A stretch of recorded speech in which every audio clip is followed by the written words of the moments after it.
All right, great. Thanks, Haley. And hello, everyone that's logging in as we get started right on time. It's good to see everybody. For those of you coming from one of the 75 institutions that are part of the Teaching and Learning Conference, hi, I'm Blake Naughton. I'm Vice Provost for Academic Affairs, Teaching and Learning at the University of Arizona for Online Initiatives.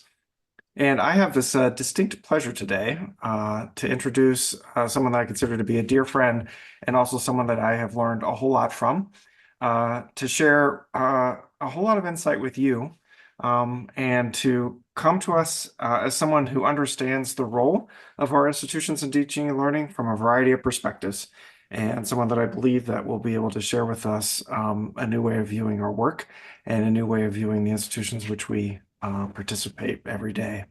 Dr. Marshall Stewart is currently, and I'm going to get this title right, Marshall, the Kansas State University's first executive vice president for external engagement and chief of staff.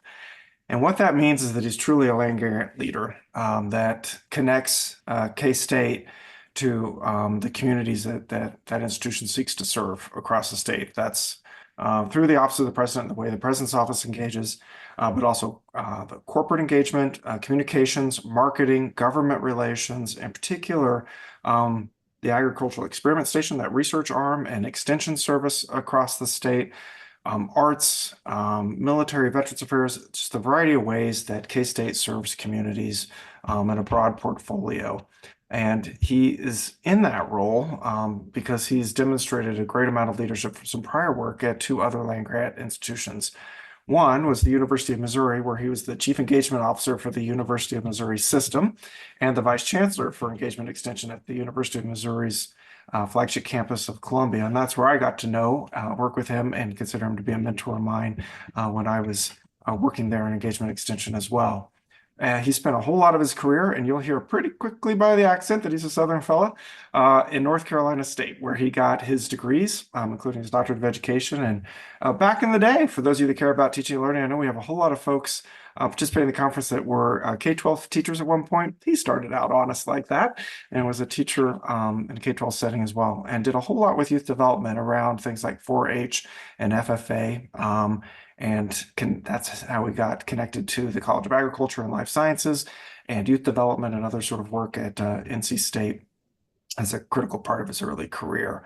All of that work from the land-grant university engages with communities, engages with youth, and tries in particular to think about youth belonging at our institutions. And there's a whole lot of you that work with college access and other ways that we try to find ways for more and more students to feel welcome at our institutions. Certainly will recognize that pathway of belonging along the way.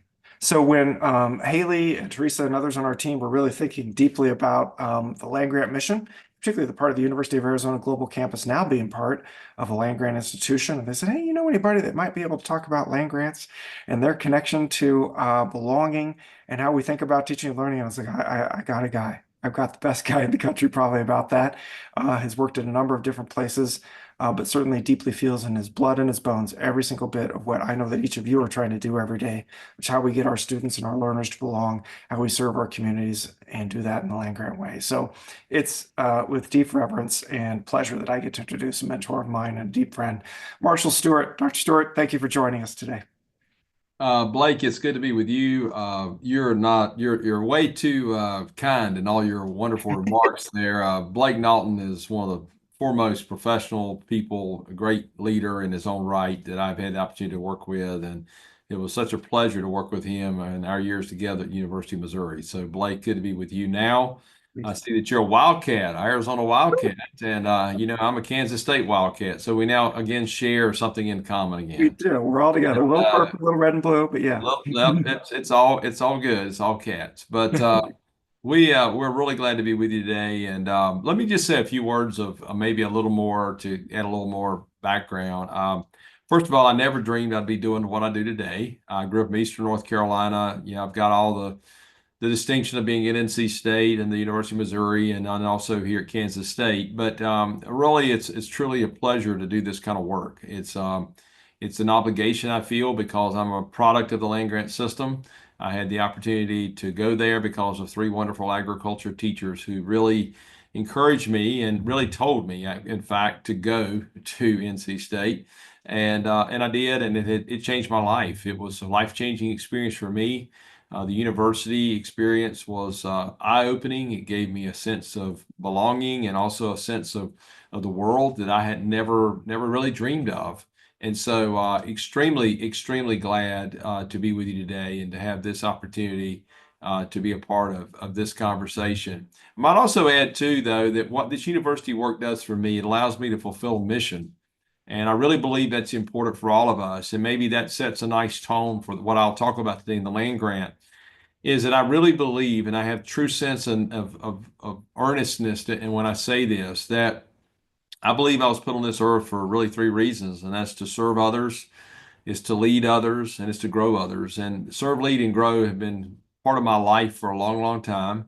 And working in the university space has just given me the chance to do that. It is the platform on which I do my mission.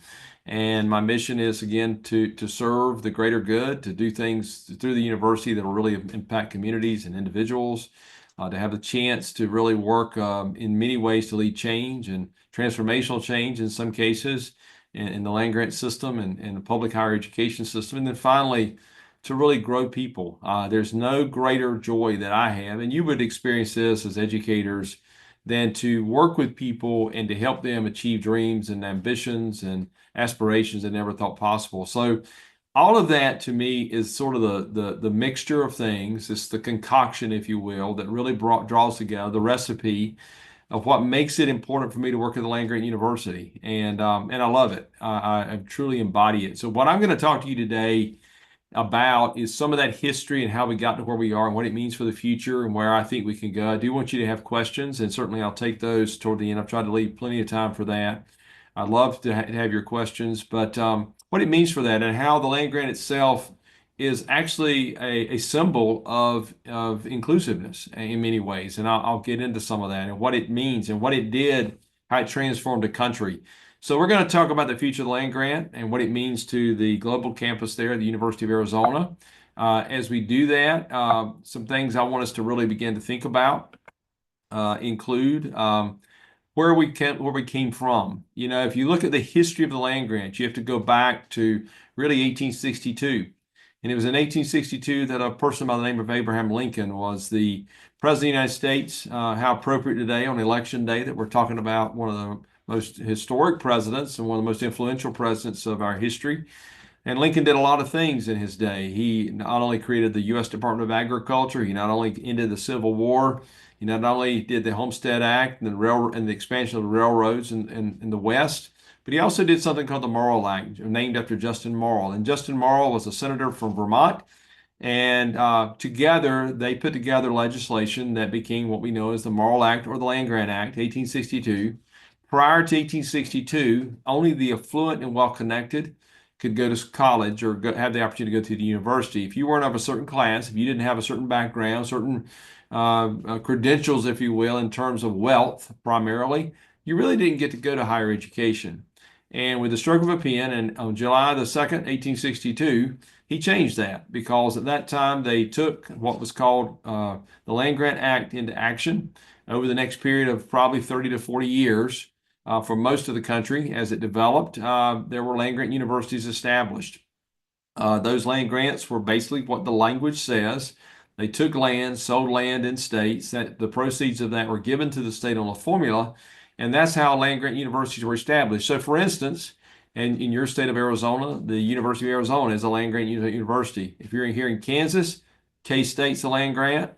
University of Kansas is not. They were here at the same time, but they established Kansas State here in Manhattan, Kansas. The land grant was really focused on the sons and daughters of toil. Those were the people that were out there that didn't have a chance, and that's the actual language out of the legislation. Sons and daughters of toil was to enable people to have the chance to go into higher education. So sons and daughters of toil, farmers, ranchers, agriculturalists, rural people, had the chance to go into this. And a lot of people think about land grant in terms of agriculture, and that's why. They think about it in terms of rural, and that's why. But it was also military sciences. It was also engineering. It was also technology. It was really the first entree of the federal government and the in higher education doing a partnership. First time it ever happened. And through that, this new dawn of higher education occurred. So in every state, you have a land-grant university. Later, in 1890, there was a second Land-Grant Act. That was the 1890 Act. And that allowed those schools, those states in the southeastern U.S. that had been a part of the Confederacy originally to have the same opportunity. So while the original Land-Grant Act was inclusive in many ways, it was not fully inclusive until 1890 when African Americans had the same opportunity in the South. And from that to 1994, when Bill Clinton signed the 1994 Act, which allowed Native American institutions, most of those in the middle of the country and western part of the United States, to have that same distinction. So again, land grant has a long history. It took a long time to go from 1862 to 1994, but it was about access and opportunity. It was about helping people to achieve their dreams. It was about economic mobility. It was about social mobility. It was about creating a middle class. And really, that's what I want to have you think about as you look at this next video. I'm going to show you a video here for the next couple of minutes that was done here at Kansas State, and it obviously promotes Kansas State's role in that. But I really want you to listen to what it says about what land grant means, and then we'll take that in context of what you do in terms of the online learning space and what that means for you. So let's take a look at this video. Hopefully everything works. We'll give it a shot here and see if things work well for us.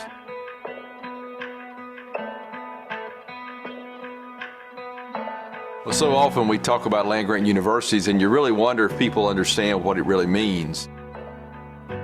To really understand the land grant, you have to go back to 1862 when it all started. Take me down to the A guy by the name of Abraham Lincoln was president of the United States, and he formed a partnership with another noted leader of the time, Justin Morrill, who happened to be a United States Senator from Vermont. It was these two iconic leaders coming together at a time that this country was being torn apart by a civil war, and having this conversation and beginning to have this great idea about what we could do to form something in public higher education that had never happened before, and that was a partnership.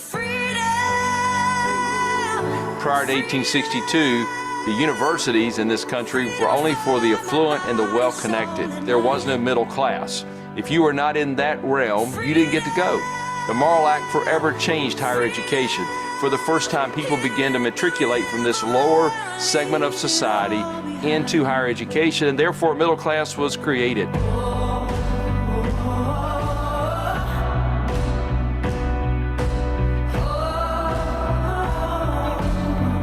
In that time also, if you didn't happen to have a certain color skin, you didn't get to go either. In 1890, there was a second Morrill Act, and it was at that time that we had the opportunity again for the African American community to begin to enter in. Here I go, back to the river. If you fast forward to 1994, the third and last Land Grant Act was signed by Bill Clinton, and that act was to allow our Native American partners to begin to have that same status in their universities. So you've got three distinct acts that over time not only opened up access, but opened up access for all. Today, people from all sectors of society have access to go to a land-grant university.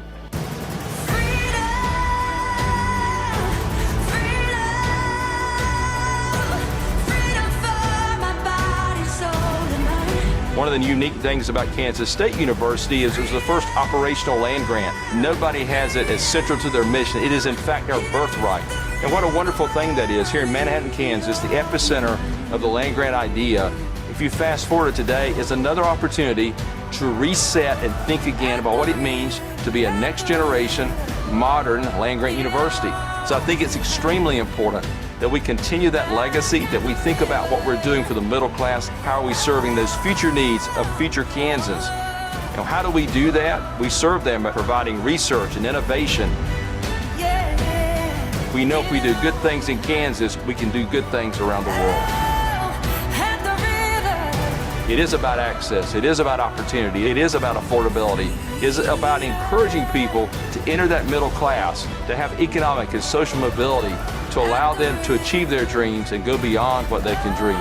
That is what the Land Grant University really is.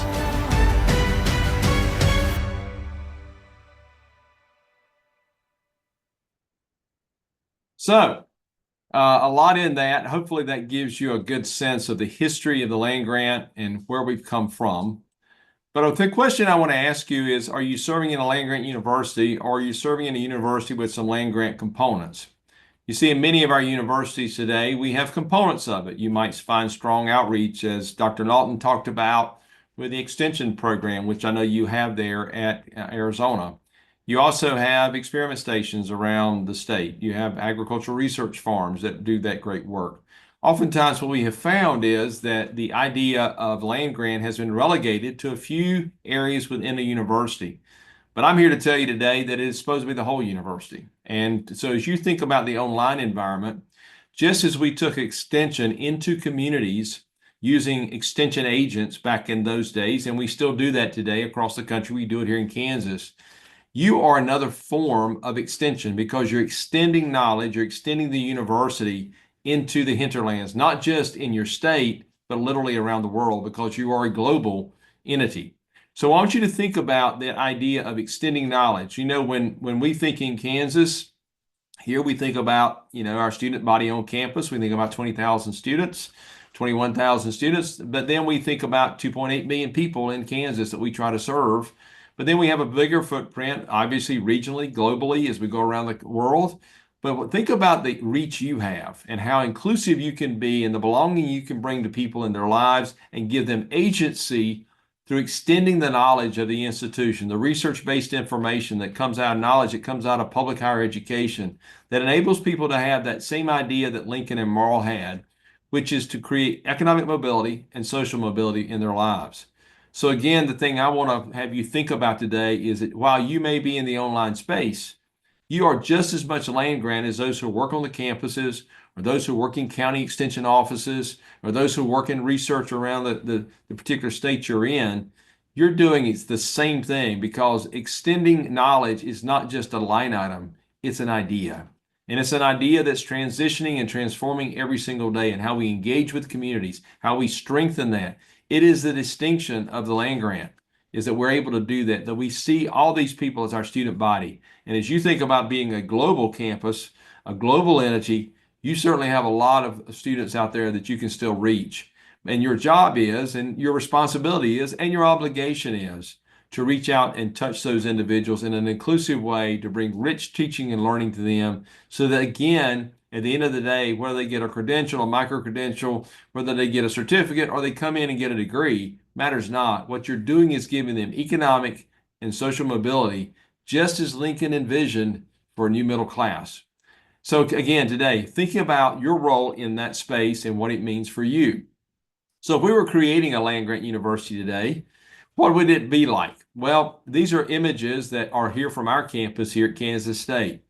Back in those days, all they could think about was trying to get people from moving from subsistence farming and ranching, which means that you're doing it for just so you can survive. Survival farming, survival ranching. That we wanted it to become a business, a model of business. So that's why colleges of agriculture, like you have there at Arizona, or we have here at Kansas State, became big powerhouses of innovation and research, was to bring that knowledge into community to help people sustain their life and to have not only sustainability, but also have economic mobility in their lives in those rural small town areas.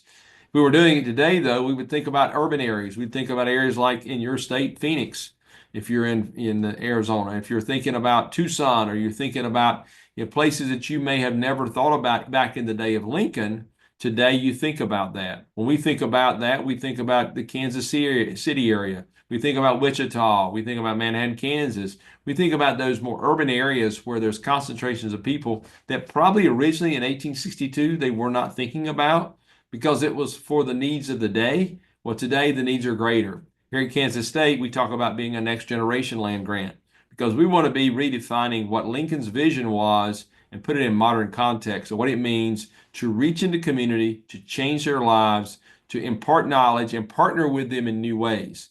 Again, part of what you do is not only bring knowledge to people, but partner with them for a lifelong learning experience that hopefully goes on for generations and probably continues on, not only in their lives, but in future lives as well.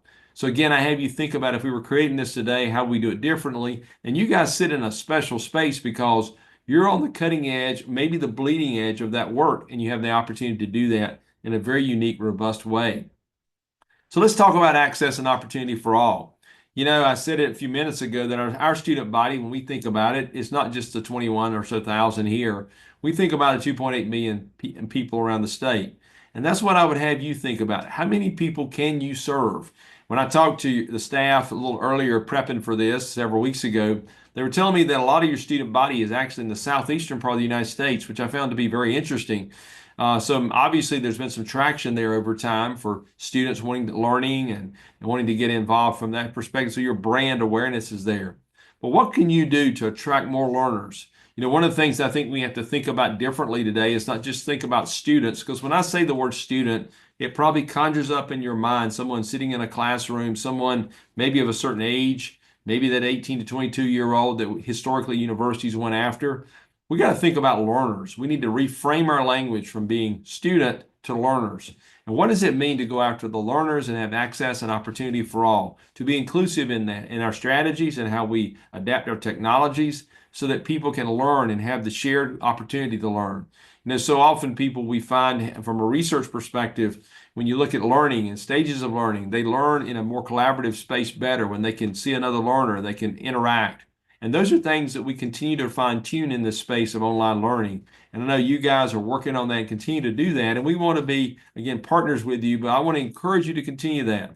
Don't think you've got it done. There's a lot more to be done in this space, and we all need to be doing it together to fulfill that land grant mission to serve those populations at home and abroad. Again, the sons and daughters of toil, when they thought about it, they were thinking about, again, in Lincoln's time, those people from agrarian backgrounds. But they were also thinking about prevailing issues of the day.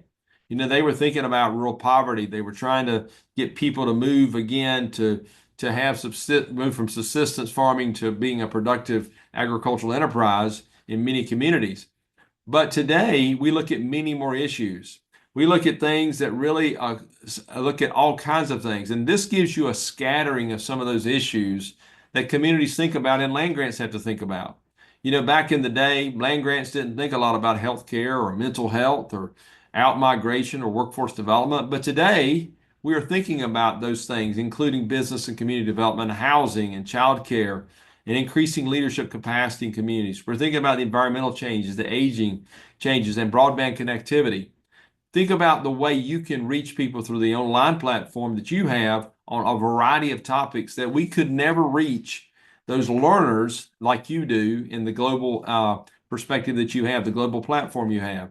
So again, I want you to think about the mega issues of the day and how we need to continue to work together collaboratively to, again, be inclusive. Make sure those learners, regardless of where they are on that spectrum, that we include them. I think if you went back and talked to Lincoln today, or if we could go back and interview him today and ask him to look at our society today, he would say there's plenty of issues for us to be working on. And these would just be a handful. There are other issues. But if you think about it from an issue perspective and then build your educational program into that, you can really begin to move the needle for people in their lives. So whether they be in business, whether they be housing shortages, childcare shortages, needing more capacity, these are all areas that as people that work in this online space, as you do, this space, you can have huge impact and coming from a land-grant university fulfill its mission in a different way, in a bigger way than perhaps in the past. So if you might say to yourself, well, I don't really feel like I'm part of the community because I'm out here doing this online, I'm remote myself. It doesn't matter where you sit, you're part of that community. And you have a vital part to contribute to the greater good of the land-grant university today. It looks different, it will continue to look different, and as time changes, we will continue to adapt to these mega issues that we look at today and in the future. Now, when you think about a land grant, there's some things I want to kind of have you think about how you do your work. Land grants are really known as knowledge places. This is truly part of the land grant mission. It's part of public higher education and really private education as well. We're places of knowledge. We're places that create knowledge. We're places that transfer knowledge. We're places that apply knowledge. And how do we do that? Well, we create knowledge. If you look at Arizona or Kansas State or any other place we might have been, those universities today are creating knowledge, and we call that research.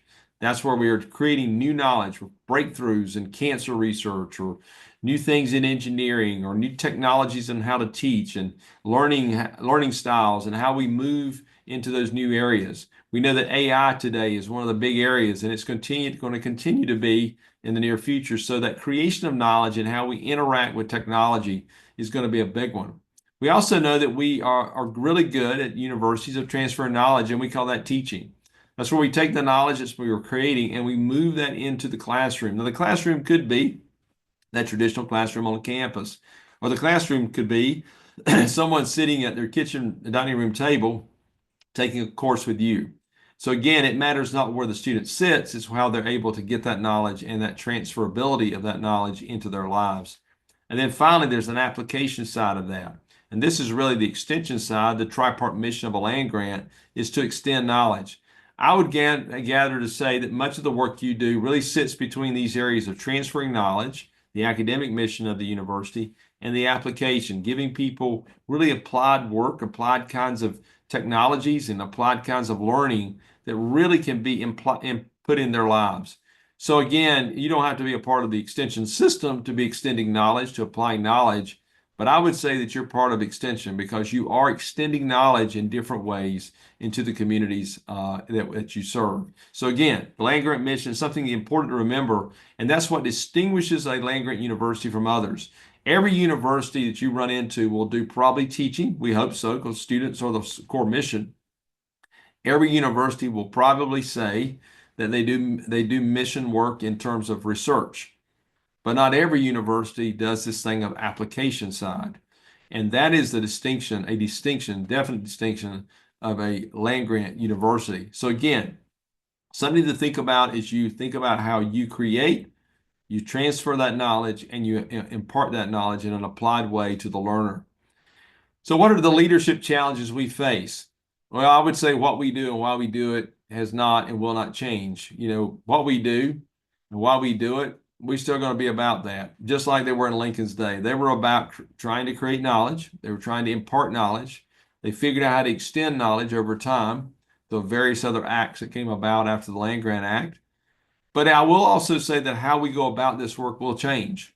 I remember very well, way back in my days of still being a college student, when online learning was just a thing. It was just becoming a thing.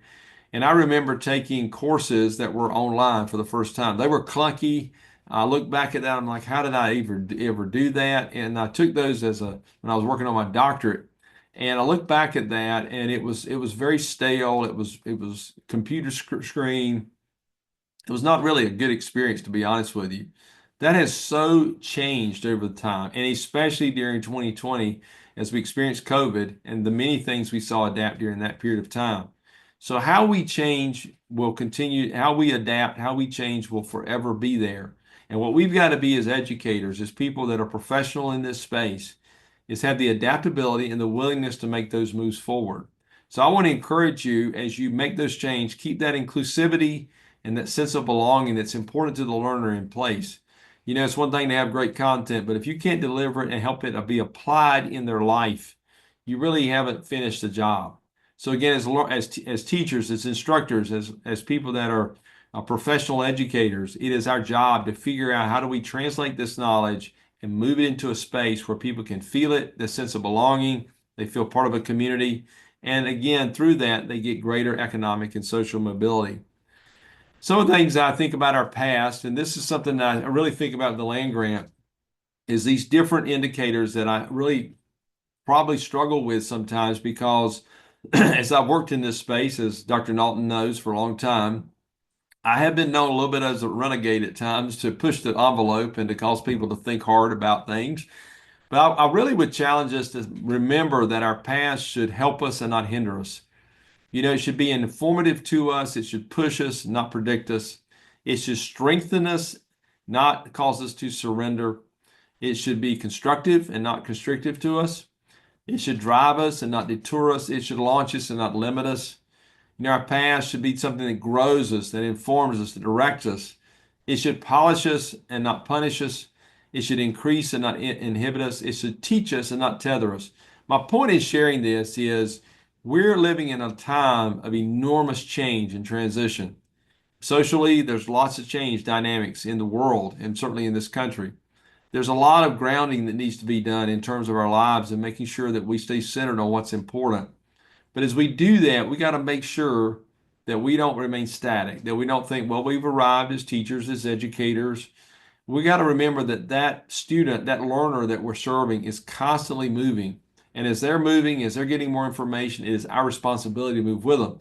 Just as the land-grant university has transitioned over the years to become something very different than it was on July 2nd, 1862, today it's something very different, and it has to continue to adapt. If it doesn't, it will not last. So again, reminders to think about how our past should be certainly informative to us, but should not indict us or keep us from doing things that we need to be doing as we go through change and through transformation into the future. So what are our future opportunities? What are some things for you to be thinking about in terms of land grants and about our work as educators? Well, I think one of the key things that we need to keep our eyes on is our mission has to continue to be about economic mobility. You know, if you boil it all down, people want better things in their lives. If you talk to any parent out there, they'll, at some point, if you talk to them about their children, most parents that I've ever talked to truly want something better for their children than they have for themselves, whatever that is. They want them to have a better education. They want them to have perhaps a better job. They want them to have better earning power, what have you. Well, the economics of that are really important. And that is a key thing that you do as an educator. You give people the hope of economic mobility, the opportunity to be in the middle class. If you look at today's society, what's under pressure more than anything else in our society is probably the middle class. The middle class is actually, according to some economists, has actually been shrinking for a number of years. How do we grow that? Well, I think land-grant universities have a huge responsibility in that. Just as we did originally, we created the middle class in this country. We need to regain that ground, and you need to do that in your global campus work to create economic mobility for those in this country that are learners and those that are around the world that take your courses. How can you help them move from point A to point Z in their economic mobility? So that's one of the key things that I think we all need to think about as we do teaching, as we do learning, is am I doing imparting knowledge? Am I bringing that learner to a point where they're going to have greater economic opportunity and mobility in the future? Another piece of that is social mobility. You know, these things are tied together, but we do want people to have greater social mobility. I was reflecting about this over the weekend. I had the opportunity this past weekend, as I have occasionally done this, to travel with our football team to an away game. And I was standing on the sideline of the game and down in Houston, and I was just thinking about where I grew up, how I grew up, good family, great people.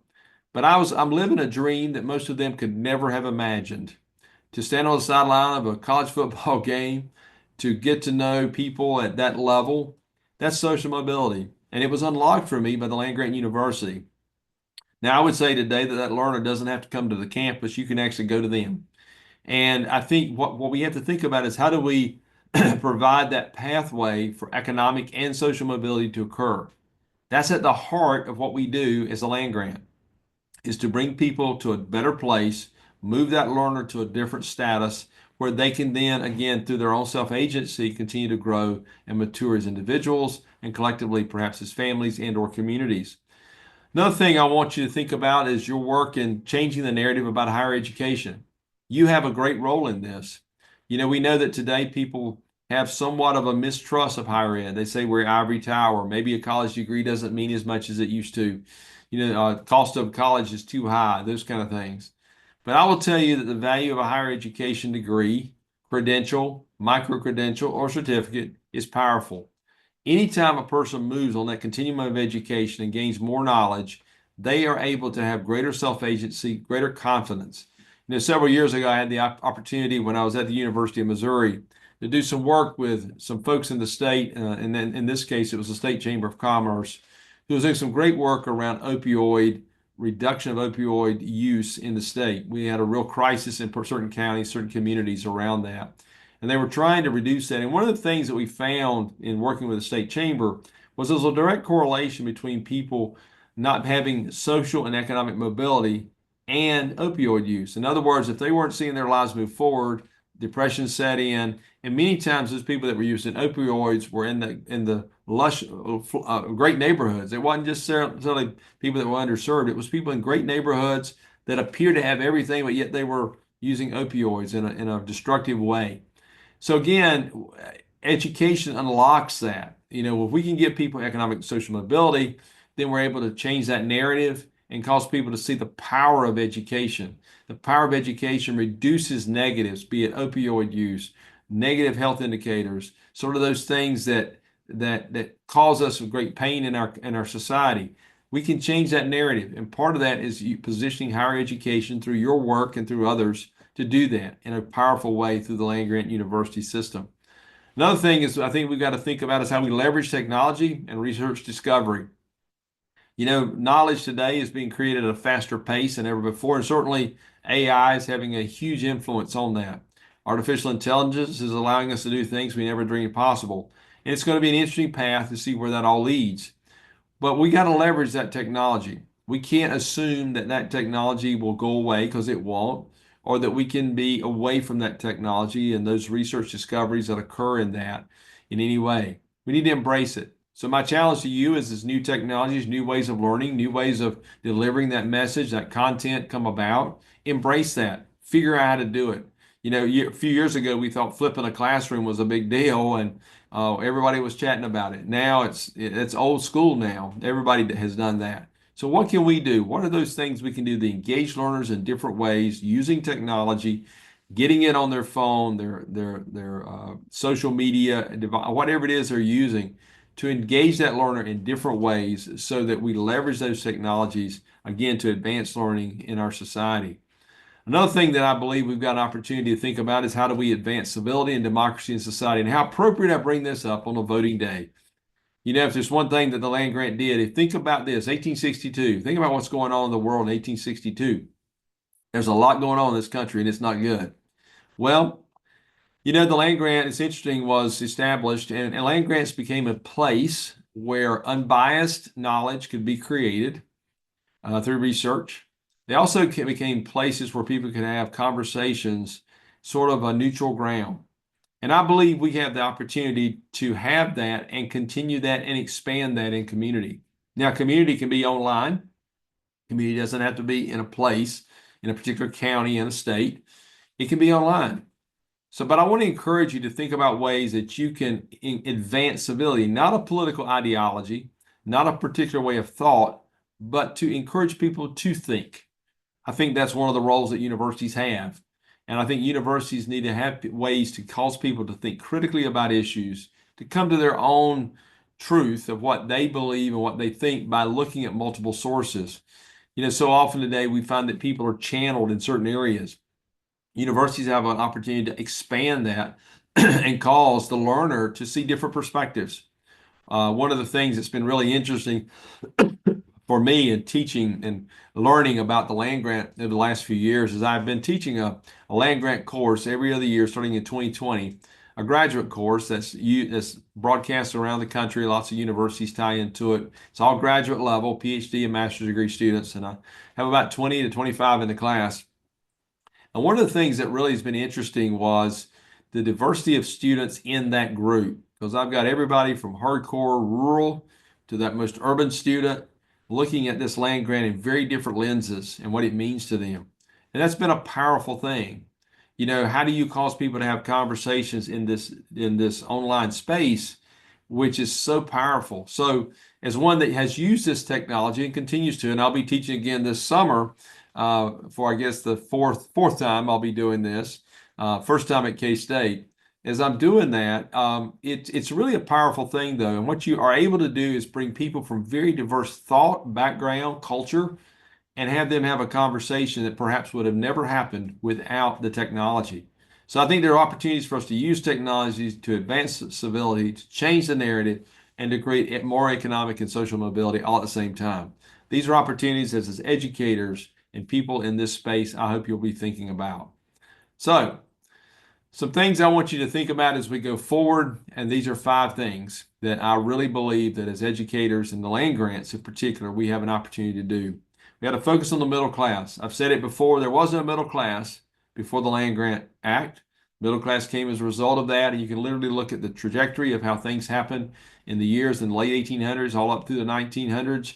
A lot of other things happened too, World War One, two, and other things. But I will tell you, the land grant had enormous impact on moving people from point A to point Z in terms of their lives and moving them into the middle class. Another thing I would encourage you to do is don't be held hostage by traditions. You know, there's traditional ways, even in the online learning space, traditions that have now have been set in place that say, well, that's the way we've always done it. Whoever thought I'd say that about online learning? But we do say that today. Well, that's just the way we do it. Well, don't be held hostage by that. Find new ways. I encourage you to stretch. As you think about those learners across the spectrum, think about how you can break those traditions and try new and different ways. I also encourage you to connect what you do to where the university is going. You know, figure out where it is that the university is headed. Each university is different. Every university has its own mindset and where it's trying to head. So the University of Arizona is certainly the same way as we are at K-State or other places. Figure out where they're going and align with that. Carry that brand of the institution. You may say, well, I don't reside on the campus. This doesn't matter. You are a part of the University of Arizona. You need to own it. You are part of that team, and you need to own it. It's not where you sit, it's what you do in part for the university. So again, think about where it's going, own it, lead upwardly and horizontally, and figure out ways to partner with that. I'd encourage you to be true to the three-part land grant mission. You know, I said it earlier about teaching and research and extension. We call it knowledge creation, knowledge transfer, knowledge application. Continue to think about that in your work and how can you be maybe creating new knowledge that then is transferred and that maybe is applied in people's lives. That continuum of learning, that continuum of knowledge is really, really important to be true to that. And then lastly, I would encourage you and maybe even more urge you to be transformational. Incremental change is fine, but it's just fine. That's all it is. What we need is people who are willing to be transformational, who are willing to take the risk. Earlier today, I had a staff meeting with a team that reports up to me. And one of the things I told them is we must have urgency and we must go. And that I was there to take care of them. If you get off the rails, I'm going to pull you back in and help you, and we'll continue to go. But do not be guilty of not taking some risk. Don't be reckless, but take the risk. And that's being transformational in our classrooms, in our learning settings, in our online platforms. And if we do that by being transformational, we will bring others in. We'll be more inclusive because we're willing to take the risk to get people engaged in our learning processes. So being transformational, extremely important. So with that, I'm going to stop. I want to say again, thank you for having me. I'm proud to be from Kansas State University today, but want you to know that I'm also proud to be a Wildcat, which I know we all share in some way today. So with that, I'm going to stop the sharing and certainly take your questions. It's been delightful to be with you today, and I hope that you'll have a few questions for me. So I'll stop there. Thanks so much, Marshall. That was fantastic. And I love the charge at the end to be transformational. I think some questions may start to roll in, and as they do, I get to ask the first one. Go for it. Ask anything. So, I'm curious, as someone who has taught now at multiple institutions and over, I won't tip your age, but over some period of time, and couching this role, this evolving role of how we reach those sons and daughters of toil. What do you think has changed about the expectations of our students? How is engaging with them and what we expect from them changed, particularly if we're reaching them in a different modality? Well, I think first of all, it's a great question, Blake. I think first of all, the students are much more adept to technology than ever. They're digital natives, and we have to understand that. They're getting information, whether it's right or wrong, whether it's research-based or not. They're getting data every single day, real time. They're watching events around the world at a speed and a pace, and we have to acknowledge that. So I think where they come into us, they're coming with whole different skill sets than most of us grew up with, especially I can say me, because it's just a different world. So we have to understand that. We have to know that they're coming in with a whole different toolbox than I had. So what I have to do is to understand that, and I have to really take the time to understand where they're coming from. One of the things that I think is really important is I know it, and it can be tricky when you're in this kind of space online, but to get to know your learners. I know one of the things we do that I've done in the online stuff that I've done the last few years is I'm able to get a sense of who's in the class, and then I send them something ahead of time, and they send me a little overview of who they are, a little bit about their background, sort of a short bio. I get that on everybody, so at least I have a sense of who they think they are, whether it's accurate or not. And I think that's important because they're going to hopefully give you their best self. But it does give you a little sense of them. Where are they from? What's their background? What's their education?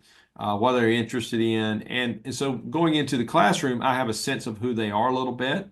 Are they from the farm, or are they from the duplex, or did they grow up, in inner city, wherever? And so every one of those are different. And so you cannot treat all learners the same. Not that we ever should have, but I think we were able to get by with it better in the past. We could kind of teach down a path and we probably capture most of them, maybe. I don't think that's true anymore. I think you've got to really tailor to the individual. I also think another thing that I think is really good is if you can mix learners up where they have to come, those different perspectives are in groups where they're doing things and having to figure things out. I think that's really healthy. I've had students just in the stuff I've done the last few years that were from such different political ideologies, and I just knew it talking to them. I mean, they came from the extreme of the extremes. And I would figure out ways to engage them in questions when I was doing Q&A in a course, a class, or debrief or something. And I get them talking, and then I'd say, well, now a few minutes ago you said this, and I heard this over here. Why don't you guys, y'all tell me? And so that it would almost be a tripart conversation a little bit, which I found to be very healthy. And I actually saw people begin to say, I never thought about it that way. I never really thought about, how that must feel for you. And so I think there's an opportunity for us. And again, I'm not trying to change how they think. I'm just causing them to think.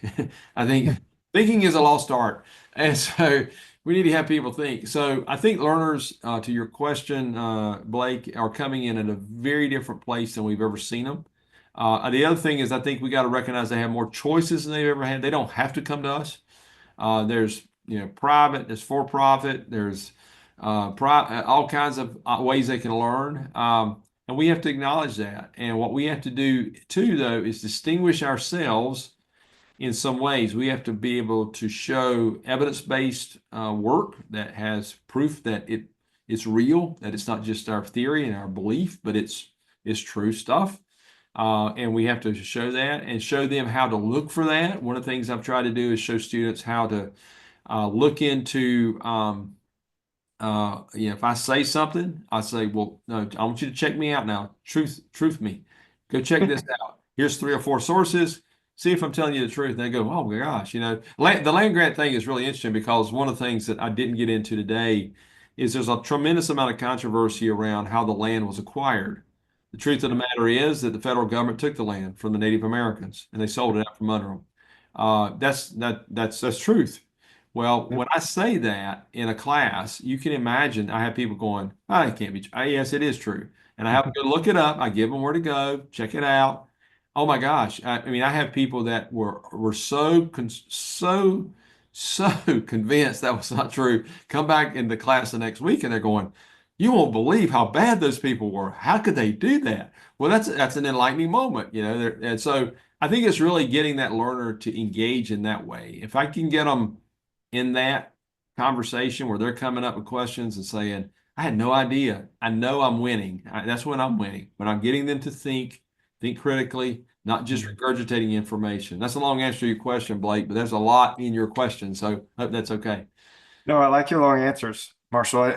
The way you talked about engagement, both the students engaging material and outside class material, and how we can build belonging by their sources of what material they're bringing in. And then you talked about your way of getting them to engage with each other, even if they're from maybe different political stripes or other points of view on whatever topic, and our role as in teaching and learning to help them engage each other. That's fantastic. You may see some chat questions popping up. I can digest some of them for you. Among them, first were some book recommendation questions of whether you've got favorites related to land grants or anything, until you write, the seminal text on this for us. Books on land grant. I think probably Gordon Gee he's the president of West Virginia University. He's written a couple books. There's a couple books. If you look up GEE, Gordon's done some nice work in that. There's been some really good work. Gosh, the president down at your neighboring institution, Arizona State, Michael Crow. Yeah. Michael's done some. I mean, it's innovative. It's kind of frightening a little bit to people, but he does talk about land grant and stuff. Yes. I push people to think about that. I mean, I think that's part of what we need. But I think when you look at the land grant, if you go to APLU website, the Association of Public Land Grant Universities, you'll see some sources there. There's a great, it was a study done back probably it's been 25 years ago. It's called Returning to Our Roots. That study is still on their website. It was a seminal piece of work about land grants, rediscovering engagement work and extension work and what it means. I think that's a great source to look at because it gives you a lot of the history and the context of what the land grant was all about. And so those are things that I really would encourage people to think about. So I'm going to interpret a bit from one of the questions was about what if we sat down with Lincoln today and talked about it. No, when he was signing legislation to establish this, we were talking about A&Ms, right? Agriculture, mechanical arts, military science, that sort of thing, because that's what you talked about, the establishment of the middle class. That's what the middle class did. We were largely agrarian. Some amount of industrialization was beginning, but now that's a different picture. It is. Class, right? And our students, you talked about digital natives, they're digital natives in their workplace. They're using AI like I don't even know how to touch, right? That's our students are in the workplace doing that or whatever. So how do you engage? Lincoln knew what it was like to grow up on a farm in Illinois. How do you engage political leaders in our efforts when we're talking about stuff they don't even understand? Well, as you know, Blake, I spent a lot of my time in government relations. I have for a long time, and I spent a tremendous amount of time in the political space. And I was, in fact, met with the governor yesterday. So I do it every day, doing something. I think the thing is, first of all, we got to be really careful when we deal with the political space and public leaders, be they elected or just influencers. We can't assume anything, and we have to understand that everybody hasn't had the same experiences. You have a lot of elected officials who didn't go to college, for instance, in this country. They just didn't go to school. They didn't have the opportunity or whatever to go to university or go to anything beyond high school. That's there's nothing wrong with that. It's fine. It's just that was their journey. And so we have to find new and different ways to explain the value, for instance, of research in a university. Why would you have research? What does that mean? How does tech transfer and commercialization matter to me? We have to show them that. I also think you're seeing a lot of transformation going on in university itself. Ag and mechanics, A&M, as you referred to it. Many people would say that's athletics and medicine now. And it has shifted tremendously because athletics is a big driver and it's going to continue to be good, bad, or indifferent. It just is. Medicine, health. If you look at schools that have big medical campuses, it's always going to be a big driver because it's enormous revenues. So you just have to be mindful of that and understand that. But I think if we were with Lincoln today, I think what he would look to us to do is to think about those that we can reach the easiest, or excuse me, that maybe we can reach the hardest to reach, but they need it the most. I think about broadband access, and this is an area that I've spent a lot of time in when I was in Missouri. We're ramping it up here now. But broadband access, if you look at what happens, broadband usually builds from those who have outwardly. And so they have this whole thing called the last mile, which nobody ever gets to the last mile. And then there's the whole thing called the middle mile now. Nobody in the middle, the people in the middle aren't getting it. So, but what I think we have to do is think about that person who is furthest out from us and then build back toward ourselves. And intellectually, how do we reach those people? Those people deserve this. For me, it's missional. I said it earlier, Blake, and you know me. It's very missional for me personally. I care deeply for people. I want to grow people. I want to lead people. I want to serve people. And I think most educators have some language like that in their heart, and they want to do that. I think somewhere down in, we all may verbalize it differently, but we have that ethic. And I think what we have to do is, and I remember, I'll give you a really good example. I had the opportunity to travel in Japan 20-something years ago. And I remember meeting with some teachers there, and we're doing a lot of stuff with high schools there. And I was in a Japanese high school, and one of the Japanese teachers told me that when when a student fails, the teacher has failed. Mm. So they said it's on us. It's the student. No student should fail. And I was like, whoa. I was thinking about, well, when I was a high school teacher, I knew that probably in any given classroom, maybe a couple didn't make it or whatever. In their mindset, it was very different. It had to be 100%. And if there was a failure, they took that personally in their responsibility. They personally felt such angst about that. Now, I feel that angst too personally, but I'm not sure it was to the same level that they felt until I heard them say that.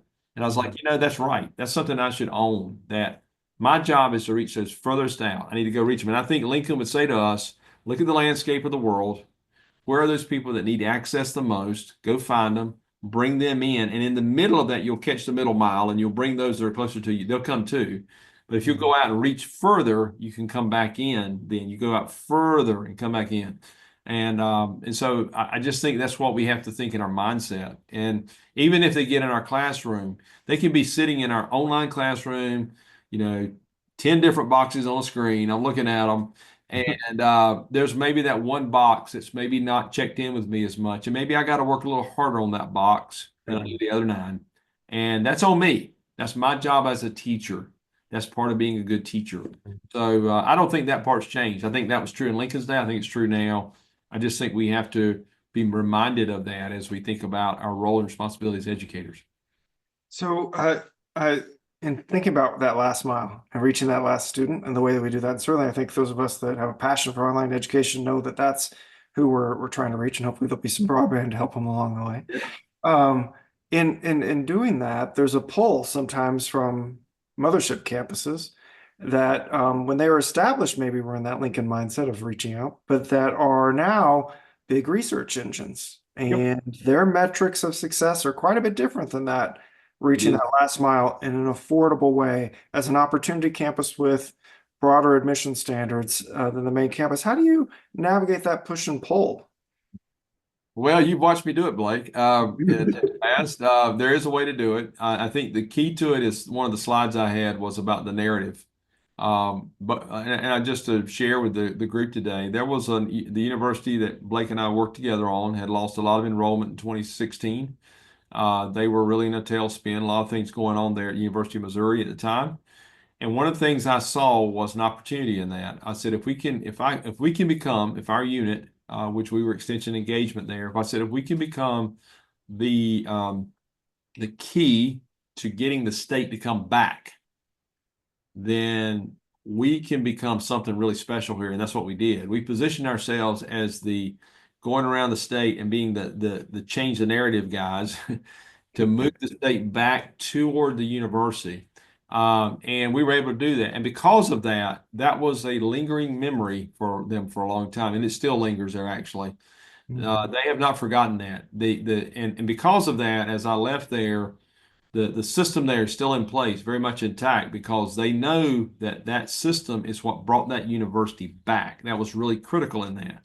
So when you can get university leaders and public officials to see how you took something that was old, an old system, 100-plus-year-old system, and you turned it to become this carrier to bring people back. And we were doing that. We were partnering with athletics, with alumni, with every college, school, and discipline in the university. Nothing has ever been done like that. We're actually working on a plan now here at K-State that will be a version of that. It'll look different because we're a different place. You got to understand culture. Every university is different, but that's what has to happen. And I find that if you can be that narrative piece, you can counterbalance that chase for rankings.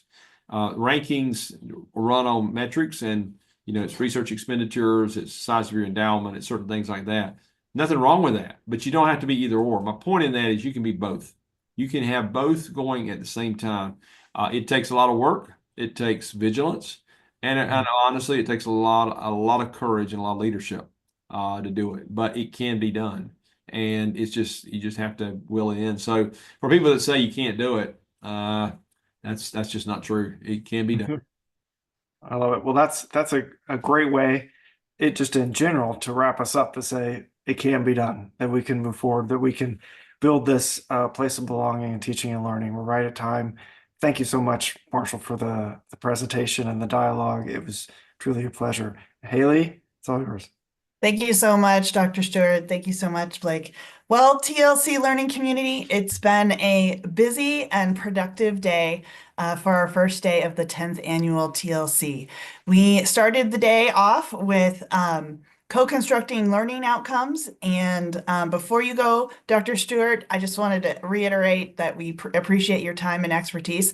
Feel free to hang out with us for the next 2 days, but you're always welcome. So TLC Learning Community, tomorrow you will find that we have more of a focus on AI and how AI supports belonging in learning communities. So please join us for our opening session being led by our very own Dr. Nate Pritz and his panelists. And then we will close the day tomorrow with Dr. Lauren Scharf speaking to us about the Scholarship of Teaching and Learning. So we so appreciate your time, everyone. Enjoy your evening. Thanks, everybody. Thanks, Marshall. Thanks, Haley.